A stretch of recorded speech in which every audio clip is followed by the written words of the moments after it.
આપ સર્વોને હેતપૂર્વક જય શ્રી સ્વામિનારાયણ। આજની સત્સંગ કથા વાર્તા નિજ મંદિર સાવરકુંડલા। આજની સત્સંગ કથા વાર્તા ગુરુ પૂર્ણિમાનો મહિમા। અષાઢ શુભ પૂનમ એટલે ગુરુ પૂર્ણિમા।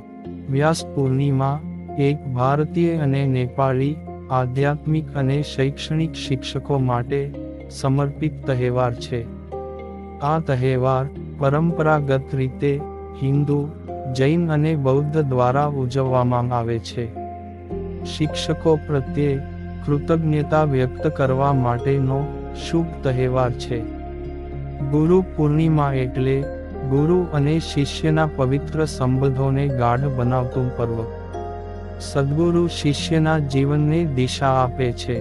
પૂજા વિધિ બતાવતા કહે છે કે આ દિવસે સવારે વહેલા ઉઠો અને શાસ્ત્રોમાં પવિત્ર નદીઓમાં સ્નાન કરવાનું વિધાન છે। પરંતુ જો તમે નદીઓમાં સ્નાન ન કરી શકાય તો તમે ઘરમાં થોડું ગંગાનું પાણી લઈ નહાવાના પાણીમાં ઉમેરીને પણ સ્નાન કરી શકો છો। આ પછી સ્વચ્છ કપડાં પહેરો અને પૂજાપાઠ પર તમારા ગુરુની પ્રતિમા સ્થાપિત કરો। ગુરુ વ્યાસ સાથે શુક્રદેવ અને શંકરાચાર્ય જેવા આદિ ગુરુઓનું પણ આહ્વાન કરો અને ગુરુ પરંપરા સિદ્ધયર્થે વ્યાસ પૂજા કરી શેહમ મંત્રનો જાપ કરો। જો તમે કોઈને ગુરુ બનાવ્યા હોય તો તેમના ઘરે જઈને તેમની પણ પૂજા કરી આશીર્વાદ લો। આ પર્વ નિમિત્તે દરેક શિષ્ય પોતાના ગુરુને નમન કરી આશીર્વાદ મેળવતો હોય છે। ઈશ્વર અને માતા પિતાની જેમ જ ગુરુનું સ્થાન ઊંચું અને પૂજનીય છે। ગુરુ એ દિવ્ય જ્યોતિ છે જે આપના માર્ગમાં પ્રકાશ રેલાવે છે। જીવન યાત્રાને પાર પાડવા ગુરુ પથદર્શકની ભૂમિકા ભજવે છે। ગુરુ બ્રહ્મા, ગુરુ વિષ્ણુ, ગુરુ દેવો મહેશ્વર, ગુરુ સાક્ષાત પરબ્રહ્મ તસ્મૈ શ્રી ગુરુવે નમઃ। ગુરુ એટલે અજ્ઞાનરૂપી અંધકારમાંથી જ્ઞાનરૂપી પ્રકાશ આપી જીવન નૈયાને તારનાર। બાળક નાનું હોઈને શાળાના પગથિયા ચડે ત્યારથી ગુરુનું કાર્ય શરૂ થઈ જાય છે। જીવનની દરેક પળે ગુરુની જરૂરિયાત વર્તાય છે અને દરેક પળને સુશોભિત કરનાર આ મહાન આત્માને યાદ કરવાનો અવસર એટલે ગુરુ પૂર્ણિમા। ગુરુ એટલે પ્રેરણાની મૂર્તિ। આ પાવન અવસરે ગુરુની પૂજા કરવી। ભગવાન રામ હોય કે કૃષ્ણ, તેઓને પણ જીવનનો ઉપદેશ આપનારા ગુરુઓ જ હતા। ગુરુનું કામ દિશા આપવાનું છે। ગુરુ એટલે દિવ્યતાના માર્ગ ઉપર દોરી જનાર પથદર્શક। ગુરુ પૂર્ણિમા ઉજવવા પાછળ બે મુખ્ય કારણ હોય છે। એક, જેમના જીવનમાં ગુરુ નથી તેમને ગુરુનું શરણ સ્વીકારવા માટે અને જે ગુરુના શરણમાં છે તેમના માટે પોતાનું સર્વસ્વ સમર્પિત કરવા। ગુરુ પિતા, માતા, લેખ, શિક્ષક કોઈ પણ હોઈ શકે છે। હવે ગુરુ શબ્દનો અર્થ સમજીએ તો ગુ શબ્દનો અર્થ છે અંધકાર, અજ્ઞાન અને રૂ શબ્દનો અર્થ છે પ્રકાશ કે જ્ઞાન। અજ્ઞાનને નષ્ટ કરનારા જે બ્રહ્મરૂપ પ્રકાશ એ ગુરુ છે। આમ તો આપના જીવનમાં ઘણા જાણ્યા અજાણ્યા ગુરુ હોય છે જેમાં આપના માતા પિતાનું સ્થાન સર્વોપરી છે, પછી શિક્ષક અને બીજા લોકો, પરંતુ અસલમાં ગુરુનો સંબંધ શિષ્ય સાથે હોય છે ન કે વિદ્યાર્થી સાથે। આશ્રમોમાં ગુરુ શિષ્ય પરંપરાનું પાલન થતું રહ્યું છે। ગુરુ શું છે, કેવા છે અને કોણ છે એ જાણવા માટે તેમના શિષ્યોને જાણવા ખૂબ જ જરૂરી હોય છે। એ પણ કે ગુરુને જાણવાથી શિષ્યોને જાણી શકાય છે, પરંતુ આવું ફક્ત એ જ કરી શકે જે પોતે ગુરુ કે શિષ્ય છે। ગુરુ એ છે જે સમજી પારખીને શિષ્યને દીક્ષા આપે છે ને શિષ્ય પણ એ જે સમજી ઓળખીને ગુરુ બનાવે છે. સ્વામી રામકૃષ્ણ પરમહંસે ઘણા પ્રયત્નો કર્યા કે નરેન્દ્ર વિવેકાનંદ મારો શિષ્ય થઈ જાય, કારણ કે રામકૃષ્ણ પરમહંસ જાણતા હતા કે આ એ વ્યક્તિ છે જે ફક્ત થોડો ધક્કો આવ્યો કે ધ્યાનને મોક્ષના માર્ગ પર દોડવા માંડશે.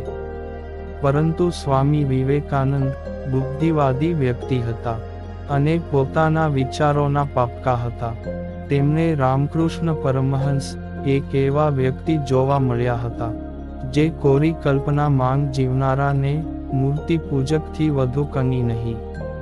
તેઓ રામકૃષ્ણ પરમહંસની સિદ્ધિઓને એક મદારીના ચમત્કારથી વધુ કશું જ સમજતા ન હતા.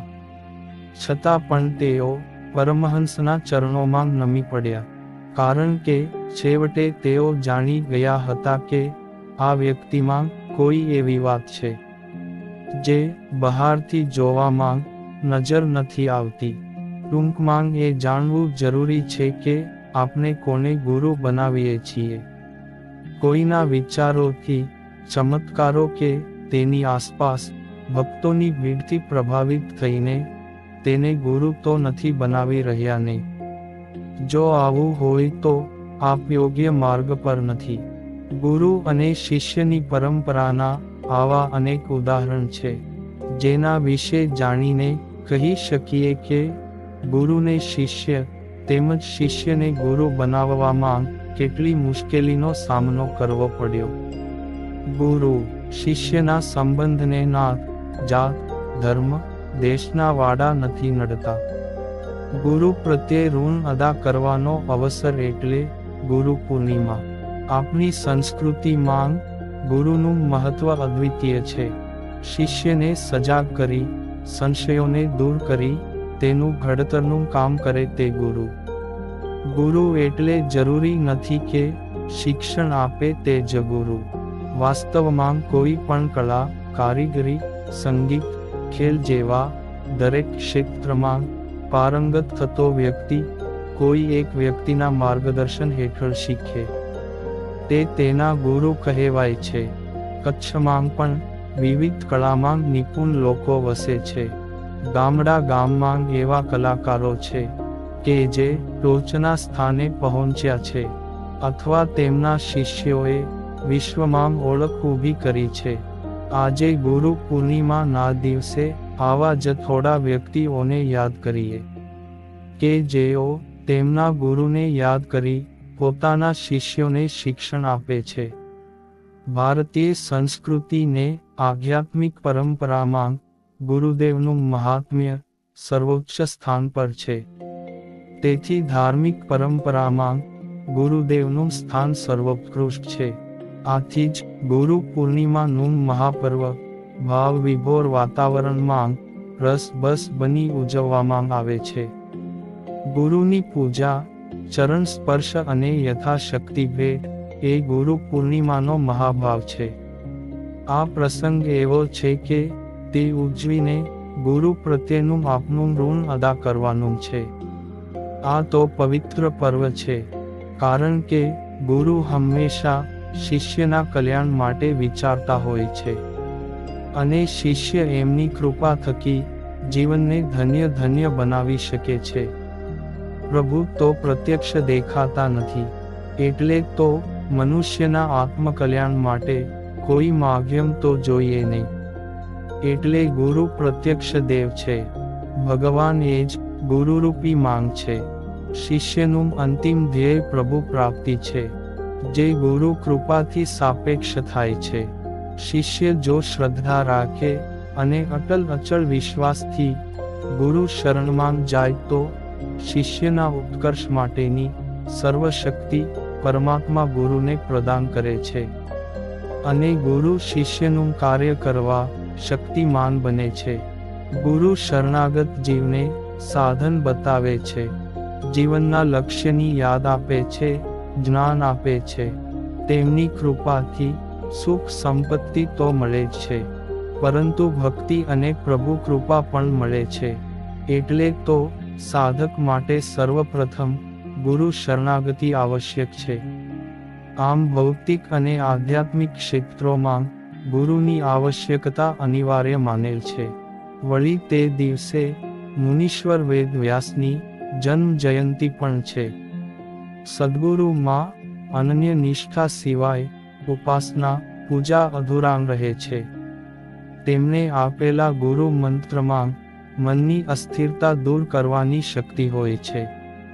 પ્રભુને પ્રભુદેવ કહેવામાં નથી આવતું. જ્યારે ગુરુને ગુરુદેવનું સ્થાન સન્માન મોભો આપવામાં આવેલ છે. બાળક જ્યારે પોતાની અબોધ અવસ્થામાં હોય છે ત્યારે માતા પિતા વગેરે પરિવારજન પ્રેમાવિષ્ટ થઈને એની સંભાળ રાખે છે. એમના સહવાસમાં બાળકને સંસ્કાર મળે છે. બાળક જેમ જેમ મોટું થતું જાય છે અને પોતાની જાતે રમવા લાગે છે, વિવિધ હાવભાવ કરે છે, આગળ જતાં ઠીક ઠીક બોલવા લાગે છે. આ અવસ્થામાં માતા પિતા વગેરે પરિવારજન એના માટે ગુરુનું કાર્ય કરે છે. તેથી આ આગળ જતાં બાળક વિશેષ જ્ઞાન સંપાદન માટે વિદ્યાલયમાં જાય છે. અહીં એના વિદ્યા ગુરુ અક્ષર જ્ઞાન કરાવે છે. ધીરે ધીરે તે શિક્ષિત બનીને અનેક વિષયોમાં પારંગત થઈ જાય છે. સદંતર એ પોતાની બુદ્ધિ વૈભવથી અર્થોપાર્જન વગેરે કાર્યોમાં સફળ થતાં પોતાના લૌકિક જીવનને સુખમય બનાવવાના કાર્યોમાં લાગી જાય છે. હૃદયમાં જ્ઞાનનો દીપક પ્રગટાવવાવાળા સાક્ષાત ભગવાન ગુરુદેવ જ છે, પરંતુ પ્રત્યક્ષ ગુરુને પોતાના માધ્યમ બનાવે છે. ભગવાન શ્રીકૃષ્ણ જ્યારે ગૌલોકમાં પાછા ફરવાના હતા ત્યારે અર્જુને ભગવાનને કહ્યું કે હવે અમારું કોણ? અમે એકલા પડી ગયા. ત્યારે ભગવાને કહ્યું કે તેઓ શ્રીમદ્ ભાગવતમાં સાક્ષાત સ્વરૂપે રહેશે ને ભગવાનના સહારે મનુષ્યો તેમની કૃપા મેળવી શકશે.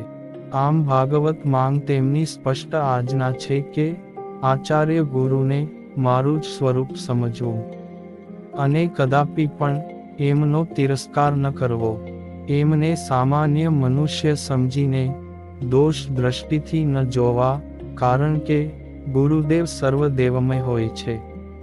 તાત્પર્ય એ છે કે ભગવદ કૃપાની પ્રાપ્તિ માટે સાધકે ગુરુના શરણાગત થવું જોઈએ. સાથે સાથે ગુરુદેવમાં ભગવદ ભાવ પણ રાખવો જોઈએ. ત્યારે જ ગુરુ શિષ્યનો સંબંધ પ્રાણવાન બની શકે છે. ભાગવતમાં તો ગુરુનું પ્રમાણ છે, પરંતુ વેદ પુરાણ શાસ્ત્રોમાં પણ પ્રમાણ છે. ભગવદ્ ગીતા કહે છે કે કૃષ્ણ વંદે જગદગુરુ.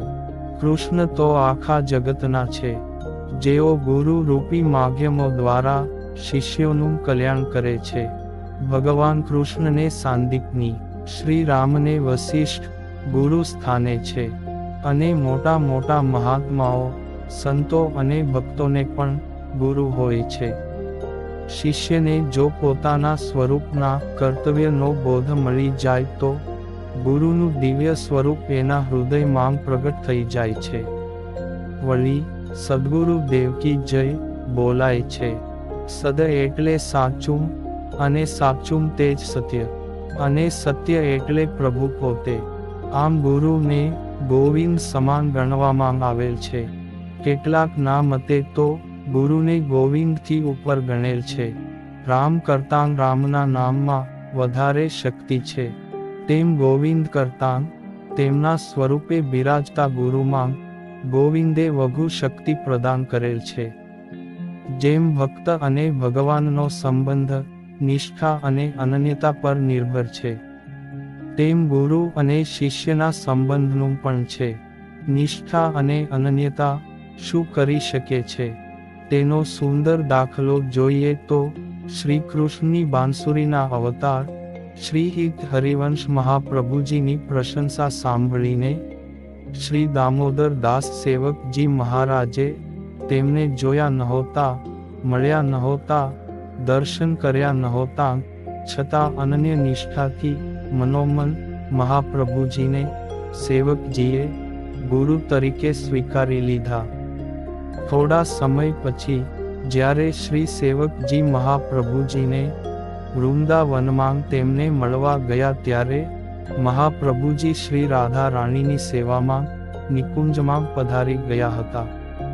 પરંતુ સેવકજી તો પૂર્ણ નિષ્ઠાથી ગુરુ ભક્તિમાં બેસી ગયા. પરિણામ સ્વરૂપ શ્રી હરિવંશ નિકુંજ માંગથી આવીને શ્રી સેવકજીને સ્વપ્નમાં દર્શન આપી ગુરુ મંત્ર આપ્યો અને વાણી રચનાની શક્તિ પણ આપી, જેના આધારે સેવકજીએ સેવકવાણી નામક સિદ્ધાંત ગ્રંથની રચના કરી દીધી. આવી રીતે એકલવ્યનો દાખલો પણ જગજાહેર છે. ગુરુ શબ્દમાં ગુ કાર એ અંધકાર છે, ઋ કાર એ રાધેનાર છે, જે અંધકાર અજ્ઞાત નો નાશ કરે છે, માટે જ તેઓ ગુરુ કહેવાય છે. આમ જો કે આ જગતમાં જનની જનક અને ગુરુનું ઋણ કદી ચૂકવી શકાતું નથી. સંસ્કૃતિના ઇતિહાસમાં ગુરુ પૂજનનો મહિમા છે. પૌરાણિક ઇતિહાસ મુજબ સૌપ્રથમ ભગવાન વેદવ્યાસનું પૂજન નૈમિષારણ્ય ક્ષેત્રમાં વસતા શૌનક ઋષિએ કર્યું હતું. વર્ષોની સાધના ઉપાસના કરવા છતાં શૌનક ઋષિને પ્રભુની અનુભૂતિ નહોતી થતી. પછી વેદવ્યાસે દિવ્ય દ્રષ્ટિ આપી, તેથી તેમને આત્મજ્ઞાન થયું. એટલે તે શૌનક ઋષિએ તેમને ગુરુ માનીને પૂજન કર્યું. ત્યારથી ગુરુની મહત્તા વધી ગઈ. ગુરુ આદિ અનાદિ છે. ગુરુની કૃપા એ મોક્ષનું કારણ છે. ગુરુ એ શિવનું જીવંત રૂપ છે તથા તેમના ચરણ તીર્થોનો આશ્રય છે. ગુરુના 3 સ્વરૂપ છે. શિષ્યનું અંકુરણ કરે તે પહેલું સ્વરૂપ, પ્યારવાળું જોડવાનું કામ કરે તે વરુણ બીજું સ્વરૂપ, અને ત્રીજું સ્વરૂપ સોમ સ્વરૂપ છે. સોમસ્તુ ચંદ, સોમ એટલે ચંદ્ર, જે ભારતીય સંસ્કૃતિના સંરક્ષક અને સંવર્ધક છે. સદ્ગુરુ દત્તાત્રેયે જેમનામાં જે સારું લાગ્યું તે લીધું અને 24 ગુરુ કર્યા હતા. ગુરુ સાકાર ઈશ્વરી પ્રતિમા છે. ગુરુ કીજે જાનકાર ઔર પાણી પીજે છાન. આ પ્રમાણે ગુરુ સમજીને કરવા જોઈએ. પરંતુ એક વખત ગુરુ કર્યા પછી તેમનામાં અનન્ય નિષ્ઠા રાખવી જોઈએ. આજના જમાનામાં તો પહેલી દ્રષ્ટિએ ઘણા લોકો ગુરુ શિષ્યની પરંપરાને માનતા નથી, પરંતુ આધ્યાત્મિક પરંપરામાં સુદૃઢ માન્યતા છે કે સમય પાકે ત્યારે સાધકને તેમના ગુરુ મળે છે. ગુરુ શિષ્યનો સંબંધ માત્ર એક જન્મ પૂરતો જ મર્યાદિત નથી હોતો. આ સંબંધ જન્મો જન્મનો હોય છે. ગુરુનું દિલ મોટું હોય છે. ગુરુ પૂર્ણિમા એ આશીર્વાદ સહ ગુરુ તેમની તપસ્યાનો એક અંશ આપે છે, જે શિષ્યને માટે અમૂલ્ય બની રહે છે. તેમ ગમે તેટલું કરો પણ ગુરુ વિના પૂર્ણ જ્ઞાન ન મળી શકે. સંતોના વચન પ્રમાણે જો હૃદયમાં પૂર્ણ શ્રદ્ધા અને નિષ્ઠા વિશ્વાસ હોય તો ગુરુ દ્વારા ગોવિંદની અનુભૂતિ 100% થાય છે. ગુરુના મહત્વની વાત ન્યારી છે. શ્રી કૃષ્ણ ભગવાને પણ ગુરુ દક્ષિણા માંગ ગુરુ માતાને તેમનો પુત્ર સંસારના નિયમો તોડીને પણ પાછો લાવી આપ્યો હતો. કોઈ એમ કહે કે હું ગુરુમાં માનતો નથી, પરંતુ તમે જ્યારે આપત્તિકાળમાં તમને વિશ્વાસ હોય તેમની પાસે સલાહ લેવા જાઓ અને એ જે સલાહ આપે તે ગુરુ કર્મનો જ એક ભાગ થયો કહેવાય. પરંતુ આધ્યાત્મિક ગુરુની તો અનિવાર્યતા છે. તો આવો ગુરુ પૂર્ણિમા નું મહાપર્વ પૂર્ણ નિષ્ઠા શ્રદ્ધા અનન્ય વિશ્વાસથી ભક્તિમાં રસબસ થઈ ઉજવીએ અને ધન્ય ધન્ય બનીએ. અને આ સાથે અત્યારની કથાને પણ વિરામ. હવે પછીની કથા વાર્તા આપને આગળના ભાગમાં સાંભળશું. અત્યારે આપ સર્વોને ભાવથી જય શ્રી સ્વામિનારાયણ.